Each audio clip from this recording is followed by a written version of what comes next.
An elite Spetsnaz fighter who used Stalin's real name as an alias was among 3 Special Forces fighters killed in the battle for besieged Mariupol. The GRU Spetsnaz are seen as Russia's top Special Forces fighters and were deployed to Ukraine to bring death and fear to its people.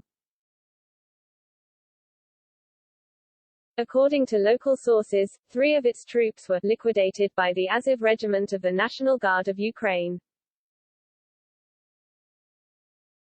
The trio were named as Captain Konstantin Druzhkov, 33, Islam Abduragimov, 19 and Shamil Seldarov.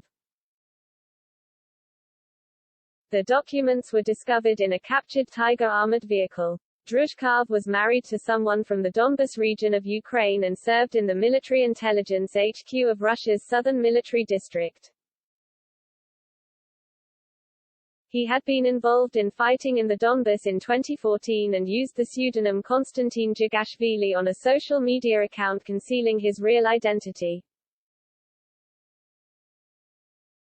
Jugashvili was the real family name of the Soviet Union's brutal wartime leader, Joseph Stalin, who died in 1953 aged 74 of a stroke. The GRU are notorious in Russia and one of their squads was behind the poisoning with Novichok of its former spy Sergei Skripal, who had defected to Britain, in Salisbury in 2018. In the Cold War, a GRU agent under diplomatic cover in London, Captain Yevgeny Ivanov triggered the fall of a Tory government after he seduced Christine Keeler, the lover of British War Minister John Profumo. Mariupol has been comprehensively trashed by missiles fired by Vladimir Putin's forces for several weeks, with thousands feared dead in its streets.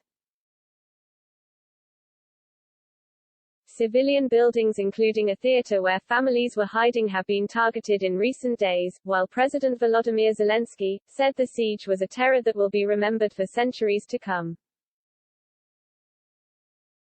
Tens of thousands remain trapped inside Mariupol, a port on the Azov Sea, as Ukrainian troops and volunteers bravely defend their homeland against the advancing invaders.